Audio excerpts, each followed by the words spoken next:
Hey guys, welcome to a brand new video. Today we're making a lovely little variation on a whiskey sour. This is a Brown Derbie. Okay, so we're using bourbon in this cocktail. I've got here Four Roses single barrel, fantastic bourbon. We're also going to add some maple syrup. Now, a lot of people actually use honey syrup in this recipe. There's some debate as to which one is actually the original cocktail. I don't know, I don't care, but I'm Canadian, so I'm going with the maple syrup. So we're doing a ½ ounce of maple syrup. But if you got honey syrup, use honey syrup. We're gonna do 1 ounce of grapefruit juice. All right. So we've got our sugar, we've got our sour. Let's do our bourbon. So 2 ounces of Four Roses bourbon, or whatever bourbon you want to use. There's actually, I'm going to use my other jigger here because we are doing 2 ounces. Actually, a lot of recipes call for 1.5, but whenever I make a sour, I do 2 ounces. So whatever you want to do.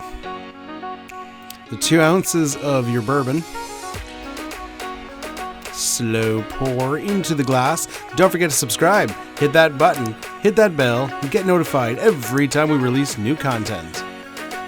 Okay, so that's the cocktail. It's 3 ingredients, super simple. Now, unlike a standard sour, we are not going to be putting egg white in this one. Although, you know what? You probably could, and it would be probably pretty fantastic. But I'm going to stick to the original recipe. Do a flippy move, seal up the tin, and give her a good shake. Nope. Look back and remember that it's like noon and your son is doing his online schooling while you're shaking this cocktail. Try to shake silently. Alright, let's slap the tin, unseal.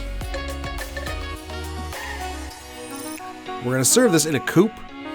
I got a nice chilled cocktail glasses here. These are one of my fancy glasses that I get at thrift stores. I love it, they're like 30 cents. Alright, slow pour into the glass. Look at that color. Nice yellowish orange color, beautiful. Every last drop out of the shaker. Let's garnish with a dehydrated grapefruit slice, I guess. You could also do like a grapefruit twist. That would work too. All right, so let's taste this cocktail. You know what? This is actually, I didn't like this one as much as I thought I would. It felt kind of flat. I don't know. I guess the grapefruit has less of a tang than lemon juice, and bourbon is very smooth, but it's missing kind of that peppery bite that rye has. Yeah, this one kind of fell flat for me. It's not a terrible drink, but not my favorite. All right, well, despite that, hope you give it a try. Maybe you'll like it, and we'll see you next time, guys. Cheers.